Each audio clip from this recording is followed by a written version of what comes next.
जय श्री राम दोस्तों, आप सभी का फिर से स्वागत है एक और नई कहानी के साथ।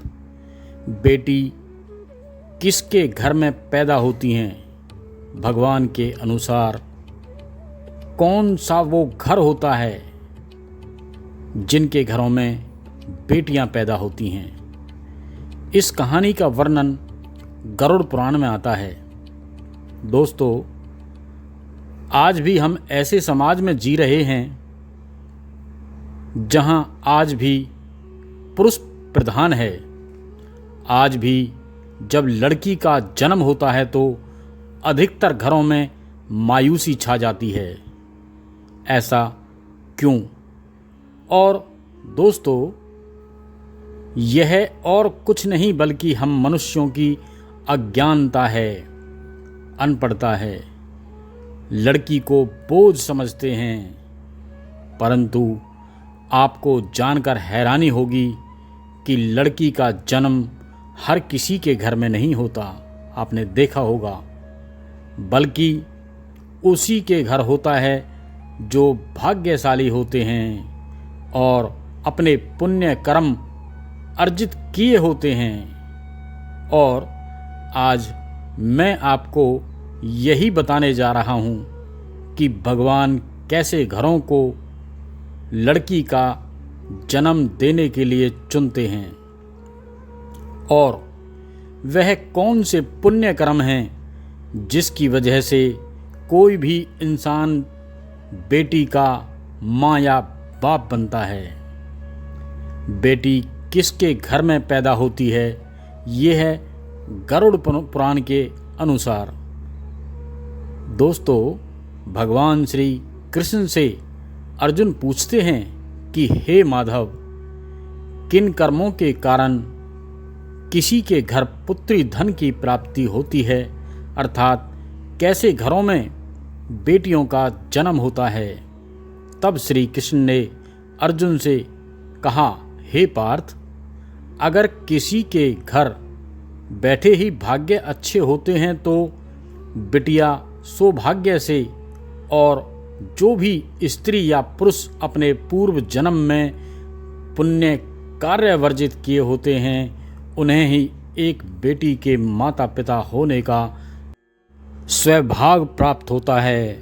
बेटियों को जन्म के लिए उन्हीं घरों को चुना जाता है जो बेटियों का भार सहन कर सके, क्योंकि तीनों लोकों में स्त्री अर्थात बेटियां ही ऐसी होती हैं जिसका भार हर कोई सहन नहीं कर सकता।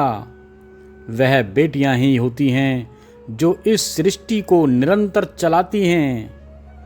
माँ होने के लिए अपना सर्वस्व न्योछावर कर देती हैं।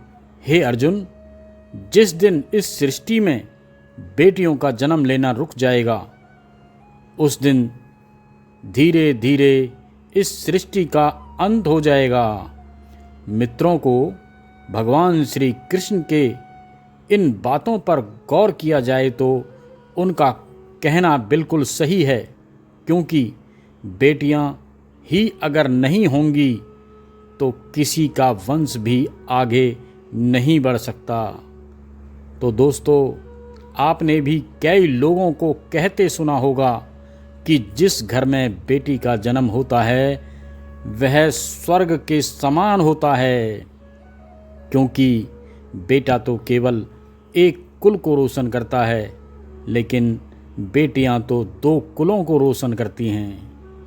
माता पिता के घर वह बेटी के रूप में अपने उत्तरदायित्व का निर्वहन करती है, तो ससुराल आकर एक बहू के रूप में सारे कर्तव्यों का पालन करती है।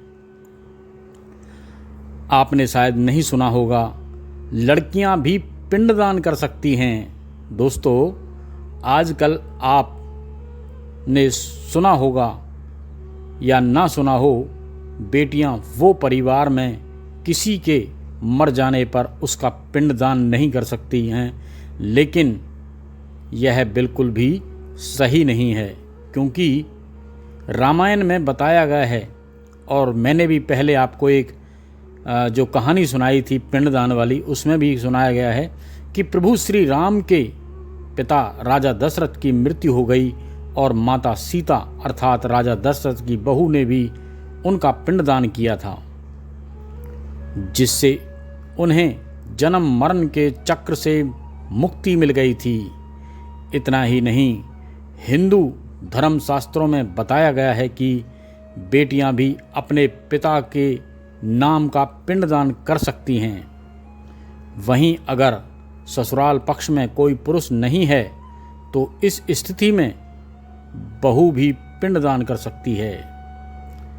इसीलिए मित्रों, वह लोग बहुत किस्मत वाले होते हैं जिनके घर में बेटी जन्म लेती है।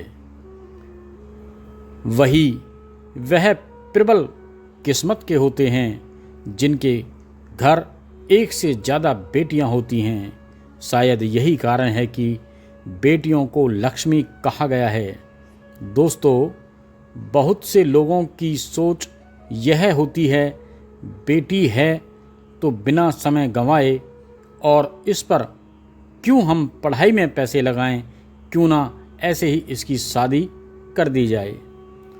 लड़कियां जन्म क्यों लेती हैं, तो आइए अब मैं बताता हूँ। गरुड़ पुराण में बताया गया है कि जब आत्मा को नया जन्म मिलता है तब आत्मा को शरीर के अनुसार व्यवहार में चलकर अपने कर्म करने होते हैं। शरीर के जरिए कर्म करके ही एक आत्मा अपनी जन्म के उद्देश्य को सार्थक भी बना सकती है और निरर्थक भी। यदि कोई पुरुष महिलाओं का आचरण करता है, मतलब समझिएगा, स्वभाव में महिलाओं वाले याद ले आता है या वही काम करना चाहता है, तो एक महिला को करना चाहिए जो एक महिला को करना चाहिए। तो ऐसे ही पुरुषों को आत्म स्त्री का शरीर धारण करती हैं। वहीं गरुड़ पुराण में बताया गया है, यदि कोई व्यक्ति मृत्यु के अंतिम चरण में किसी स्त्री को याद करते हुए प्राण त्याग करता है तो वह अगले जन्म स्त्री के रूप में जन्म लेता है। वहीं अंतिम चरण में भगवान का अगर नाम लेता है तो उसे मोक्ष की प्राप्ति होती है। तो मैं उम्मीद करता हूँ कि दोस्तों आपको ये भली भांति समझ में आ गया होगा कि स्त्री का जन्म क्यों मिलता है, साथ ही बेटियों का जन्म कौन कौन से घर में होता है। आज के लिए इतना ही। मेरे ब्लॉग के साथ अंत तक बने रहने के लिए आप सभी लोगों को दिल की गहराइयों से धन्यवाद। तो दोस्तों, आपको ये कहानी पसंद आई हो तो इसे ज़्यादा से ज़्यादा लोगों में शेयर करें, लाइक करें, कमेंट्स में जय श्री राम लिखें। और अभी तक आपने मेरे चैनल को सब्सक्राइब नहीं किया हो तो सब्सक्राइब कर लें। तो फिर मिलते हैं हम एक और नई कहानी के साथ। जब तक के लिए जय श्री राम।